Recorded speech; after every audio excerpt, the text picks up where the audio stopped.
information, including instructions on how to participate, call City of West Hollywood Social Services at 23848-6510 and visit weho.org/coronavirus for more services and resources available to the West Hollywood community during the COVID-19 pandemic.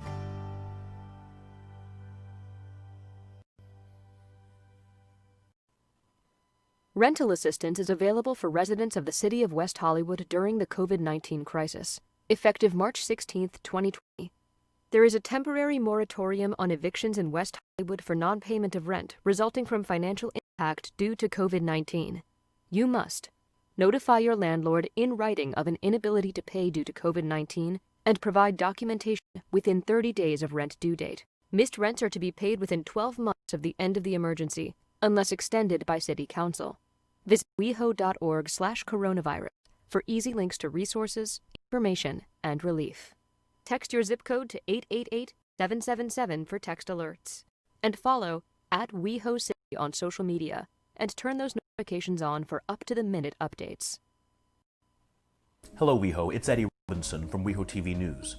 The City of West Hollywood has passed an emergency executive order to provide assistance to businesses during the coronavirus COVID-19 pandemic. The order facilitates community access to food, essential goods, and medication, and assists the local business community in dealing with unprecedented economic challenges. For instance, regulatory business license fees, tax certificates, and bid assessments have been deferred. Restaurants can temporarily operate as grocery stores or markets.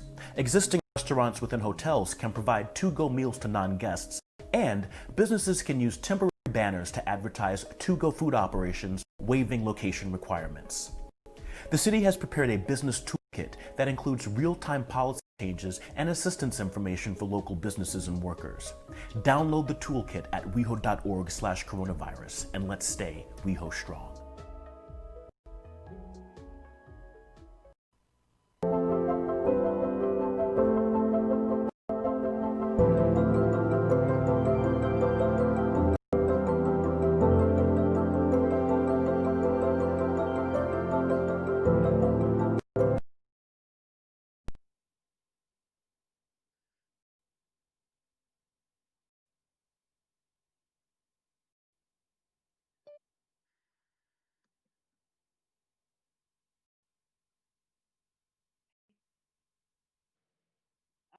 John Kehoe, can you hear me? Yes, I can. Like we would watch on TV if we were home. As long as attorney weigh in, because even if you mute yourself, we'd still. I think they're on the phone, right? Yeah, you call in on the telephone. Oh, okay. That's not right. We should be able to watch it. Or not. You can watch it on the live feed like you would. Typically, like if you went to the lobby, you could watch it on the screen. You could, Right. But you could watch it at YouTube, though. You don't have to be in the Zoom meeting to watch it. I have never done that. So do I go to YouTube? You can go to YouTube. You can go to WeHo TV. Say what? Go to YouTube. Say again, John. WeHo TV. WeHo TV. Thank you, my dear. How are you? Good. If you hear interesting background noises, it's because I have two baby Cooper's hawks that have fledged and are sitting in the tree behind me. Mom has been feeding them, and we've had an interesting afternoon watching nature. So you'll hear that screaming in the background. What are they? They're Cooper's hawks. Then fix your thing because your head's cut off. I can't see you. There we go. Is that better? Yes. I'm gonna mute now. So yes, they're very loud today. They're begging Mom for dinner. Sounds like my house. These are my roses. David, it is 6:30. Shall we start? Looks like we're Okay, yes, we can. CATV is ready with their live feed, so we are ready. I'd like to call our regularly scheduled West Hollywood Planning Commission meeting to order. It is Thursday, July 16, 2020. It's 6:30 p.m. and we are all logged in a previously organized and published Zoom meeting same general guidelines established for our previous online planning commission meetings. If anyone would like to make a public file in using the Zoom call information provided, once you have dialed our Commissioner Secretary, David Gillig, will take your to the meeting. David will then call your name at the appropriate time, and you will have 3 minutes to talk. Please state your name and city of residence. Commissioners, I will call on you individually during the meeting to minute. Also, please mute your mics if you are not speaking. So our first task tonight is the Pledge of Allegiance, and I've asked Commissioner Hoopengarter to mute your mic. I'm sorry. We don't talk Chair. over. I'm sorry, Chair. I don't know if anyone else is experiencing this, but it's cutting in a little bit. Commissioner Caballero. Your microphone is skipping out every half sentence. Okay. Just mute Commissioner Shall we? Caballero, and we'll I wanted to make sure it wasn't just me. No, it's not. Shall we tie the Pledge of Allegiance? We shall try the Pledge of Allegiance. If everyone would place their hand over their heart and bow or curtsy as appropriate in your seat. I pledge allegiance to the flag of the United States of America and to the republic for which it stands, one nation, under God, indivisible, with liberty and justice for all. Thank you, Commissioner Hoopengartner. So we have a special order of business, which is the election of a new chair and vice chair, whose term will extend until June 30th, 2021. Yes, Commissioner Hoopengartner. I'd like to make a motion.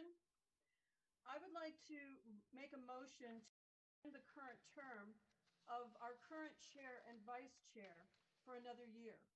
Monday night at Public Safety, they do this very same thing, citing the number of meetings missed due to what I affectionately call the 19. I would like to recommend we do the same. In addition, your term, Rogerio, delayed by over a month due to a delayed election last year. You have been doing an excellent job, and it does not seem fair to cut your term short.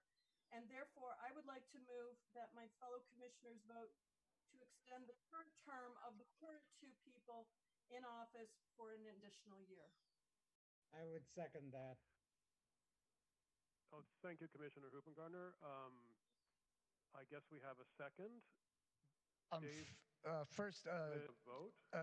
First, Chair, can I check in with the city attorney on that one? We were instructed by the city office that it's in our bylaws where this procedure can't be done.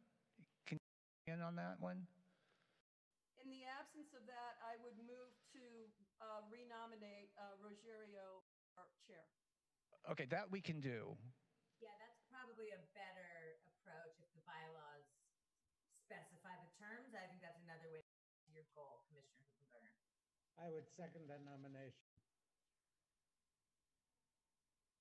Okay, David, can you lead us in the vote? Okay, this is for. Are there? David, should I ask? Sorry, should I ask if there are any other nominations for chair? Yes, you should. Yes. Well, because Okay, I have a do we have? real question. Because Commissioner Hoopengartner made a motion, would we need to vote on the motion at hand? Would someone propose a substitute motion? I'd like to keep it open to discussion just to make sure we're hearing all the voices on the commission. If this is an election, nominations are open until they're closed. I would like to hear the attorney's ruling on my ability to make a motion to extend the term, the same as happened on Public Safety Commission on Monday night. I think they were actually out of order in doing that, if I'm not mistaken. I don't know what happened at the Public Safety Commission meeting on Monday night or what their bylaws say. I can try and pull up the bylaws for the Planning Commission, but I think there are terms, for lack of a better word, but you can absolutely renominate the same person who's currently serving as chair to be chair again. I think so I'm not sure if we can pull up the bylaws. I was trying to find them, but I have some recollection that there was something about the chair not going 2 terms in a row, but we need to check on that.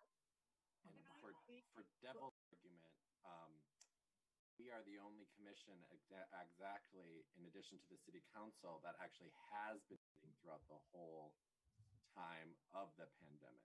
So saying that I love Rosario, so I'm going to preface all of it, but I'm just play devil's advocate for the argument so we can talk about it, that we actually have been meeting and actually been the only commission, because the other commissions and boards haven't even met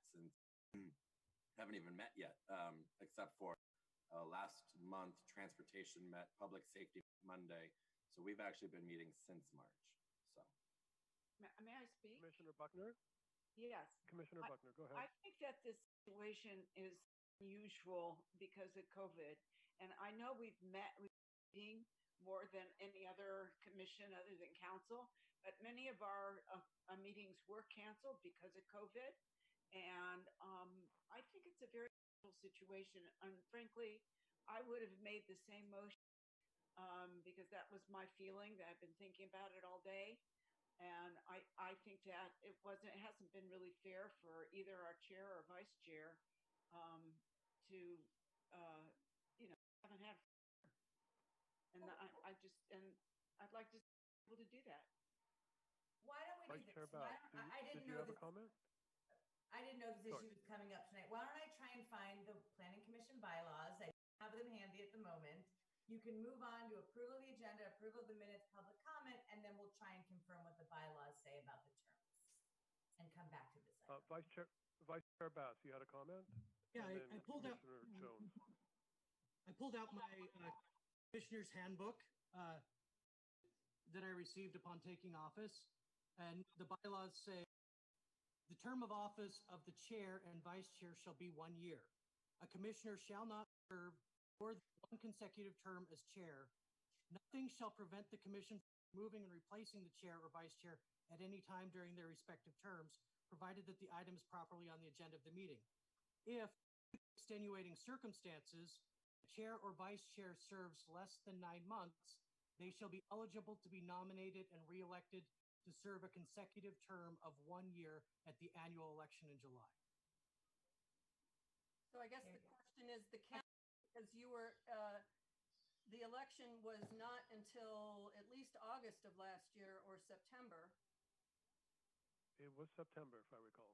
Well, and I'd like clarification or not, and not to get too technical here, but I was eager to make some nominations. Not that I don't think the people who are in their seats have been doing an incredible job, but I also like to adhere to rotation and make sure everyone gets a chance to do this. Without stating the obvious, in an election year this year. So I just want to make sure that everyone has a turn, but are we talking about 9 months of 2 meetings per month per normal schedule, or just 9 months calendar months? That's not 9 months calendar month. Oh, sorry. As in just 9 months? Or are we talking about? I'm not opposed to extending. I just want to make sure that we're adhering appropriately to bylaws, and I hadn't, because I hadn't anticipated this, but I'm open on it. Because in 9 Vice months. Chair Bass, does it stipulate? I read it verbatim without opinion on that. Since we're talking about what they said, I wanted to make sure we actually read them. I think we're waiting for Lauren to read it carefully and get back. Yeah, I'd like to try and find my copy. And so should we move on with the agenda as was suggested by council? Sure. Yeah. Okay. So Lauren, let me know when you're ready. David, can we have a roll call, please? Good evening. Commissioner Jones? Commissioner Hoopengarner? Present. Commissioner Erickson? Present. Commissioner Buckner? Present. Commissioner Elchel? Here. Vice Chair Bass? Here. Chair Carvalero? Present. And we have a quorum. Thank you, David. Our agenda, I understand. Do we have an approval to agenda tonight? Sue Buckner, do I have a second? I'll second. Commissioner Jones. David, can you lead the vote on the agenda? Commissioner Buckner, Yes. Commissioner Jones, Yes. Commissioner Hoopengarner, Aye. Commissioner Aye. Vice Chair Bass, Yes. Commissioner Alchol, Yes. Chair Carvalero, Yes. and the agenda is approved as presented. Thank you, David. Approval of our meeting minutes. So the notes say that we have a request to continue the approval of our previous meeting minutes from Thursday, August 6th, 2020. David, why is that? I didn't see an explanation as to why that is being asked to continue. It was an extremely long meeting and load, and we just wanted to make sure that correctly what you guys were all stating at the moment, and it was a little delayed. Great, thank you, David. Do I have a motion to continue the meeting minutes for approval on August 6th? Commissioner Buckner? Second. A second. Vice Chair Bass. Thank you. David, can you lead the vote? Commissioner Buckner, Yes. Commissioner Erickson, Yes. Commissioner Jones, Commissioner Hoopengarner, Yes. Commissioner Elchel, Yes. Vice Chair Bass, Yes. Chair Carvalero, Yes. and the minutes will be continued to August 6th, 2020 for the June 18th set. Thank you. David, do we have any public speakers at this time? I'm not showing any public speakers for public comment. Okay. Item 8, Director's Report. Mr. Kehoe, would you like? Sure. Good evening, everyone. Thank you. So I just wanted to bring everybody up to date. May have been hearing the City Council hold several discussions about urgency ordinances related to the pandemic. Some of them impact land use issues. One thing that's been created is something called a temporary outdoor expansion permit. And so that permit has been created to allow restaurants, retail, and other establishments move some of their activities to the outside so they can continue to function under state health mandates.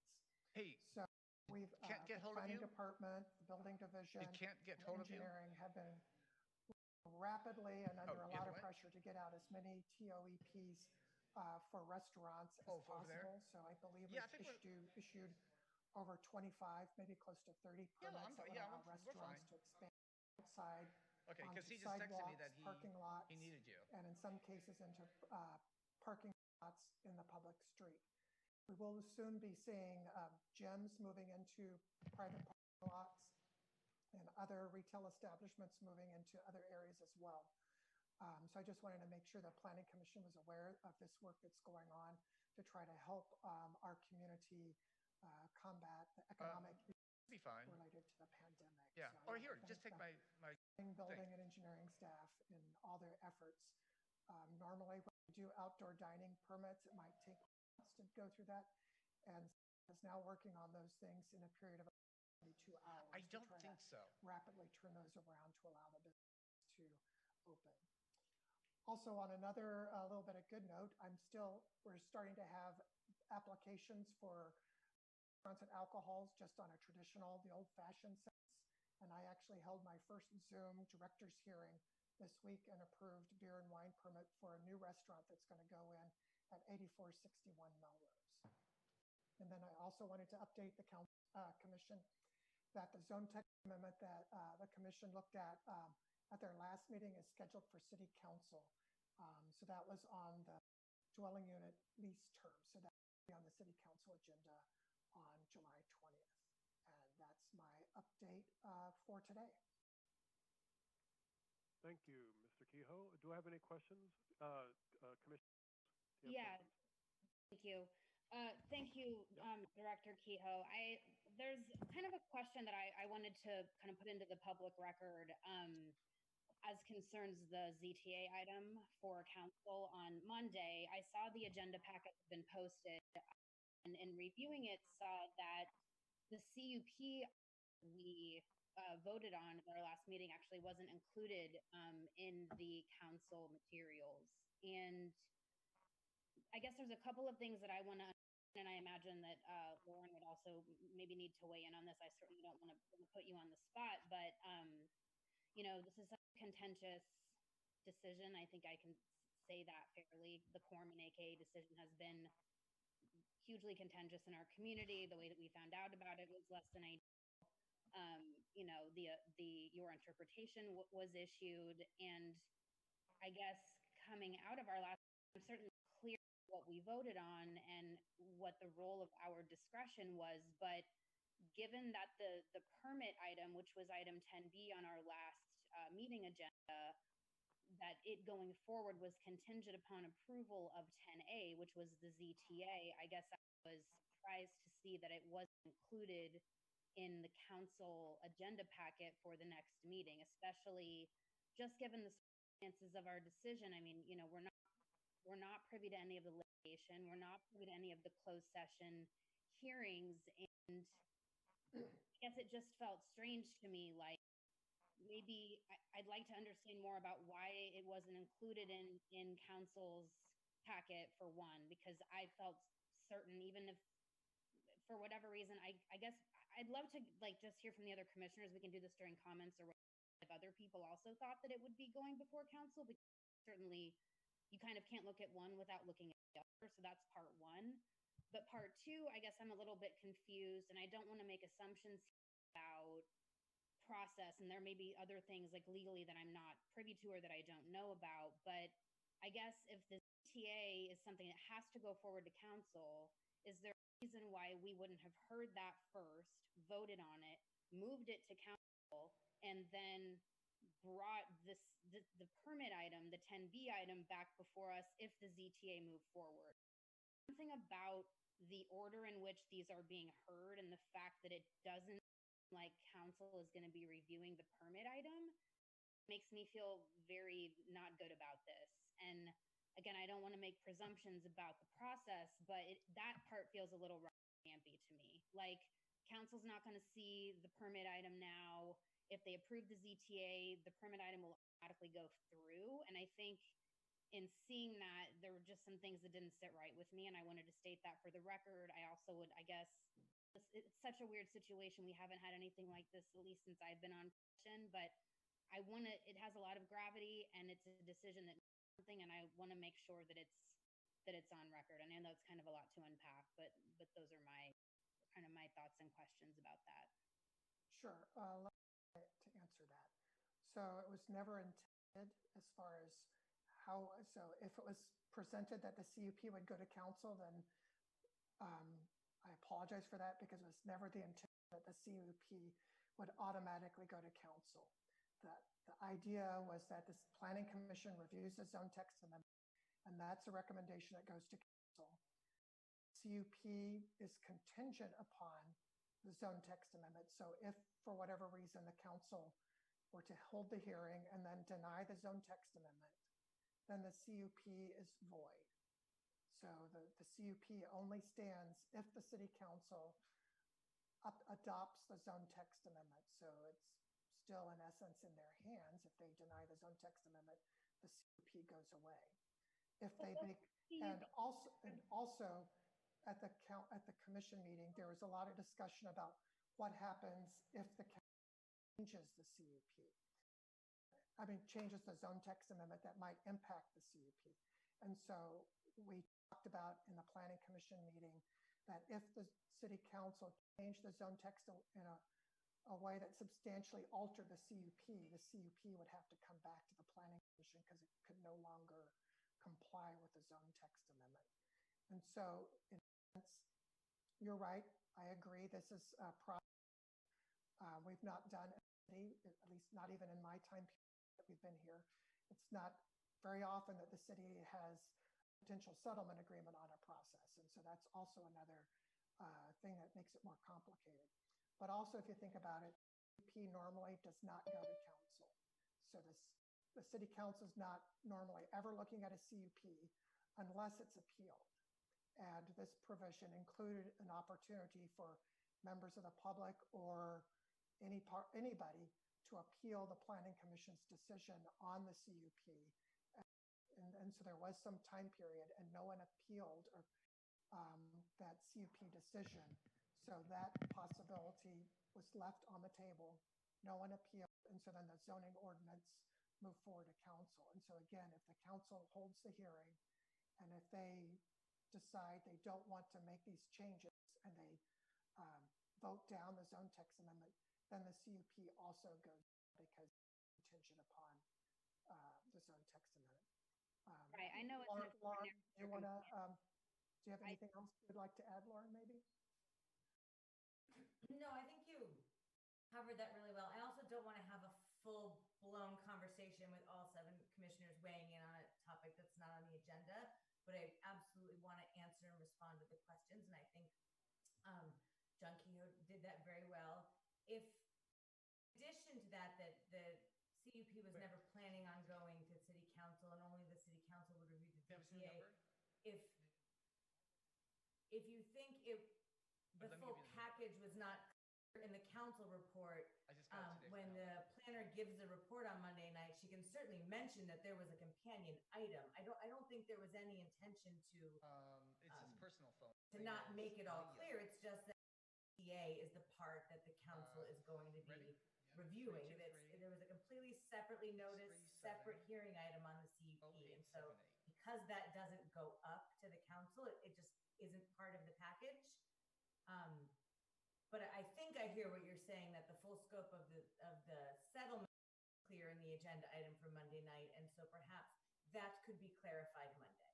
Yeah, I guess just to wrap it up and whatever, sorry, I don't want to like talk about something that's not agendized, but it is a very important decision. And I absolutely want to make sure for public record that I'm feeling weird about it. And there's something that maybe wasn't clear to me or to anyone else, whether that's someone on commission or a member of the public or a appellant.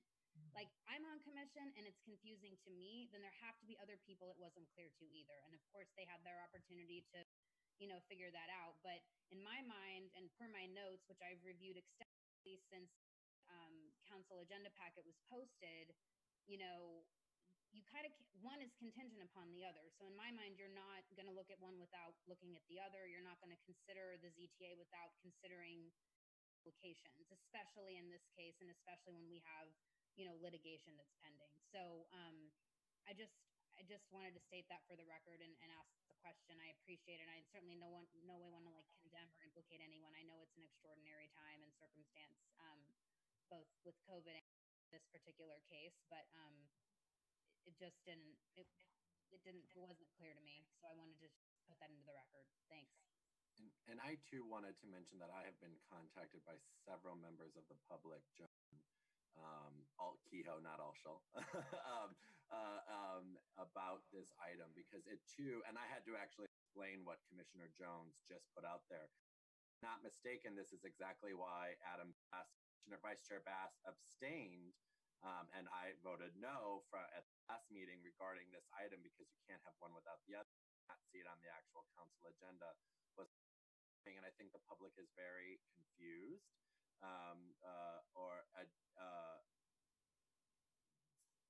Commissioner Jones said something didn't smell right. I thought something didn't smell right regardless, but I do think there needs to be some clarification for the public to actually understand what's going on, because the item itself that we dealt with last time is very complicated, very confusing, but make sure the public has a fair process to understand what's actually before them on Monday. And like I said in my comments the last time, John, I don't need to relitigate that, but I want to make sure that this doesn't seem like process just for process sake.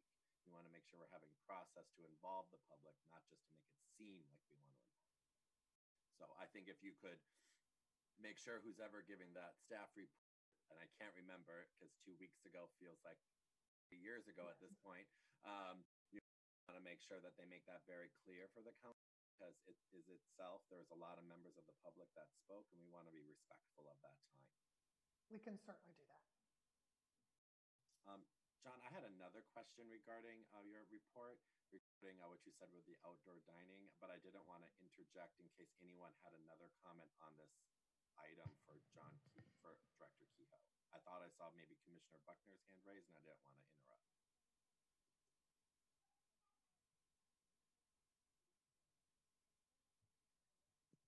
I don't feel that it's appropriate for me commenting on something that we did last time at this point. So I'm going to pass on it.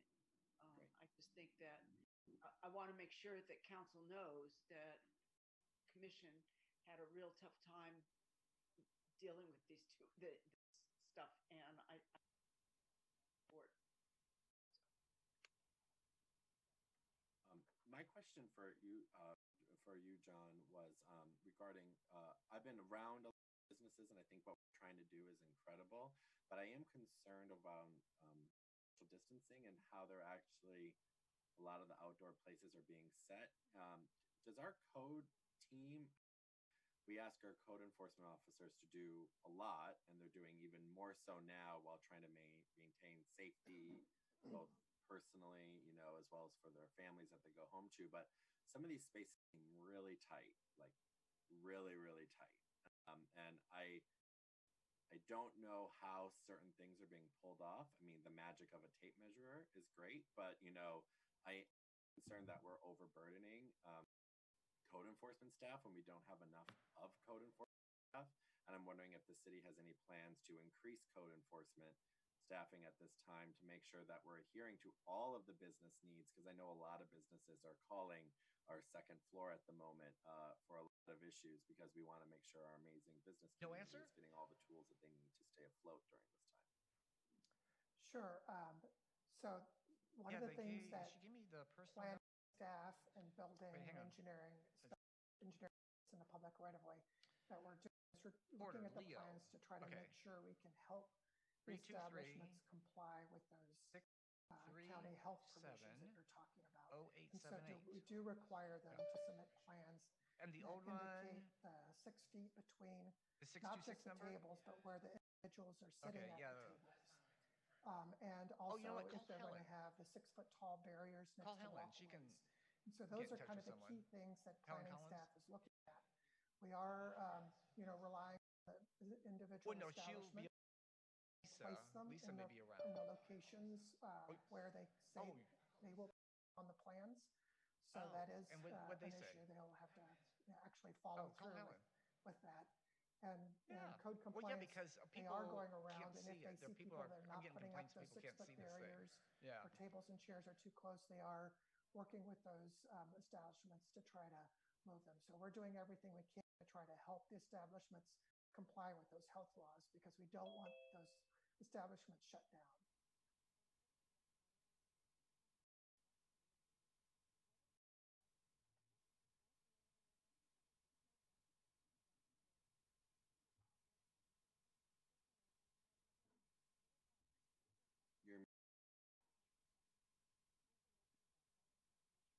Sorry about that. Are those all the questions for Director Kehoe? It looks like it is. Then we'll move on to Lauren. Should we go back to the election? I've had a chance to review the bylaws. And let me scroll back up. Obviously, it does say exactly what Commissioner Bass said. I just wanted to read it with my own eyes. Let me go back to the top. It says,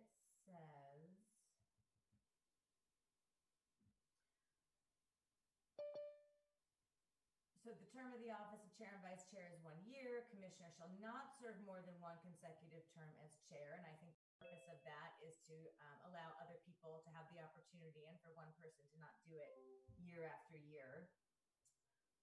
And then it says, due to extenuating circumstances, a chair or vice chair serves 9 months, they shall be eligible to be nominated and reelected to serve a consecutive term of 1 year at the annual election. So it looks as if the election last year was on September 5th. David Gillig, is that correct? I don't see him on the screen, but that's my... I'm sorry, what was the question? It was 10 months. Right, it was 10 months. Yeah. And so I think given the letter and the spirit of the rule, that the chair and the vice chair did serve more than 9 months. And so it would be appropriate under the terms of the bylaws to nominate new chair and vice chair. I agree. Thank you. So then let's go back to nominations for chair, given I have served and so has Vice Chair Bass. Do I have, and thank you. Do I have any nominations for chair to serve until June 30th, 2021? Commissioner Erickson. I would like to nominate. And do I have a second? I'll second. Thank you, Commissioner Jones. Do I have any nominations? Great. Dave, would you like to lead the vote?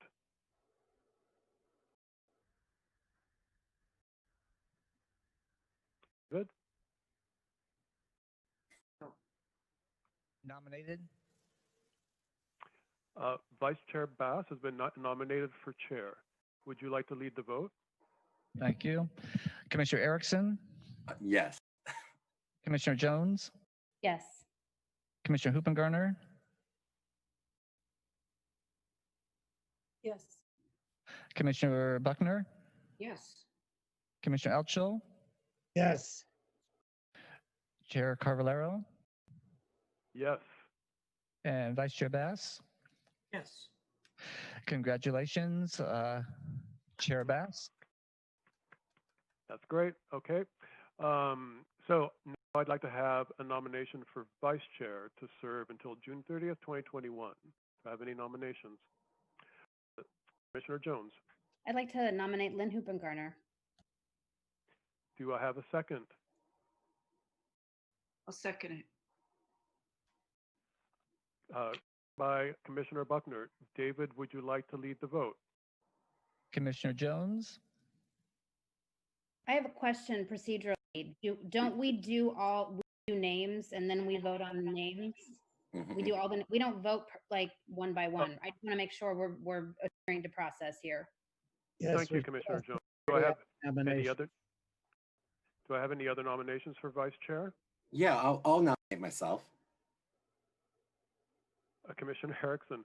Do I have a second for Commissioner Erickson as Vice Chair? I'll second. Commissioner Altschul. Okay. So we have Commissioner Hoopengarner and Commissioner Erickson. Any other nominations for Vice Chair? No. David, would you like to lead the vote? Thank you. This is for nomination for Commissioner Hoopengarner. Commissioner Jones? Yes. No, there's two nominations. You ask, the vote is, who do you vote for? David, did you, Erickson's also been nominated for Vice Chair? Correct. Okay. Commissioner Jones, who are you voting for? Commissioner Hoopengarner. Commissioner Buckner, whom are you voting for? Gardner. Commissioner Hoopengarner? Commissioner. Commissioner Erickson? Commissioner Erickson. Commissioner Elchel? Commissioner Erickson.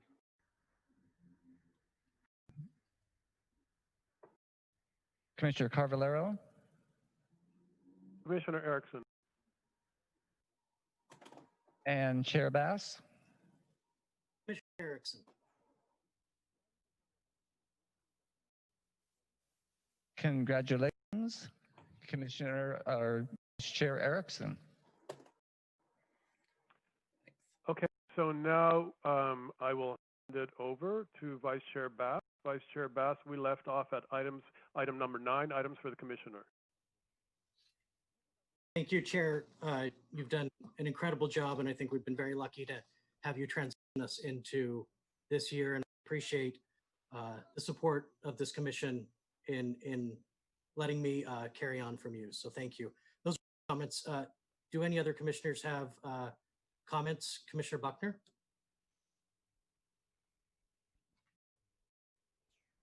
Commissioner Buckner, you're on mute.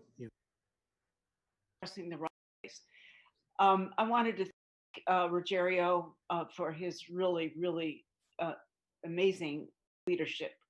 I've found that he just commanded the meetings and was sensitive to the public and to all the commissioners, and his comments and his wind up to be very helpful and thorough.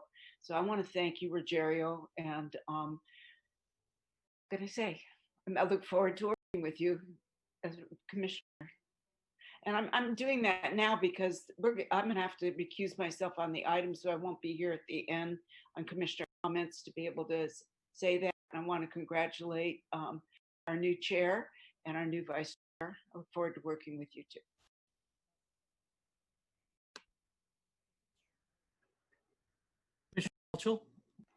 And I echo everything that Commissioner Buckner said.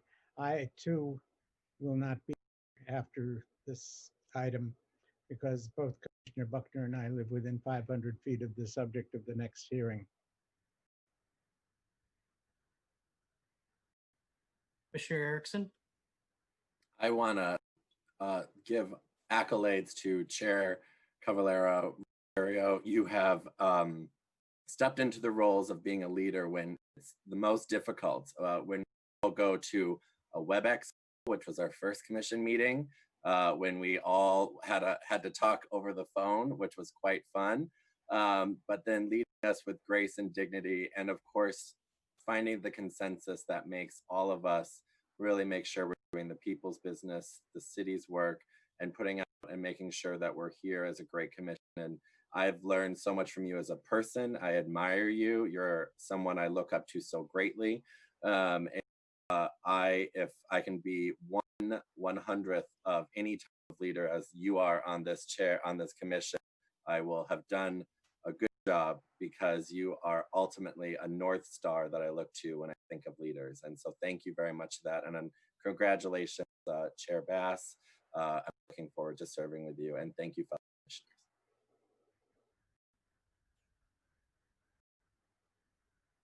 Commissioner Cavallero.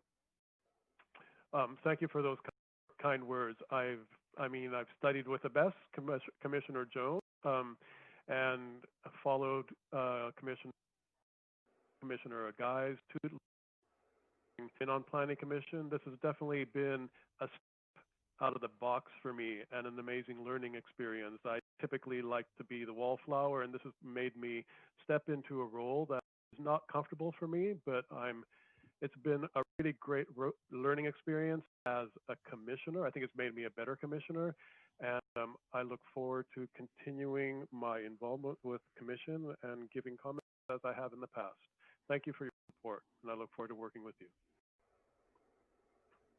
Commissioner Jones. I don't have anything really of substance to add, but I do want to note for the record that Commissioner Cavallero, who is, I consider a friend, he's also a neighbor. We've walked dogs together and hung out at the dog park and sat next to each other on the dais, and I think so highly of you. Commissioner Bass, I obviously have absolutely no doubts about abilities on the dais. You've been a pro at this since day one. And Commissioner Erickson, congratulations, and obviously looking forward to working with you. Commissioner Hoopengarner? I think my wishes were expressed at the beginning of the meeting. I do believe, like my fellow commissioners, Rogerio, you've done an outstanding job throughout all of this term, and you've led us in many ways that are unique to your special skills, and I really appreciate how you've done. I look forward to working with this next commission, and let's get busy. Thank you all. David, I just received a text message that's from someone saying the video is not working and the public can only hear the audio of this meeting. Have you heard of anything? Is there something we need to do to address that? Yeah, CATV was having switching issues, and it has just recently been fixed. Everyone should be able to view and hear just fine right now. The few members of the public that I have let in that we do know from the neighborhood, so they are doing it on the Zoom platform with us now. But the general public on the television, the social media sites are able to view it now. Very much. That's the end of Commissioner comments. Item number 10 is the consent calendar, and we have none. So we'll move on to item number 11, public hearings. 8760 Shoreham Drive. We have a couple commissioners accuse themselves. Commissioner Altschul. Can we leave now? In other words, can we sign now, because this is the only item that's up for discussion? Yes, thank you very much for both of you for being here tonight. Commissioner. Thank you. Thank you. Safe out there. Yeah, stay safe, John and Sue. You too. We'll give just a moment for both of them to sign off. And is there a staff report tonight on this? Yes, there is. So let me load it up really quick.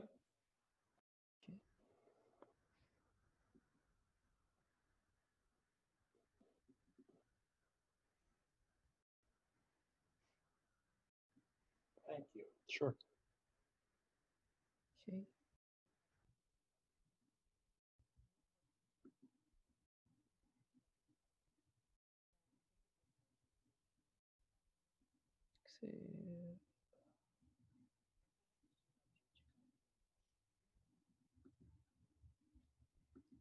Okay.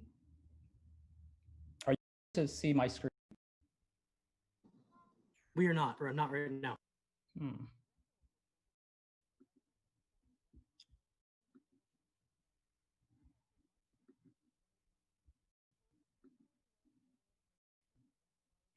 There we go.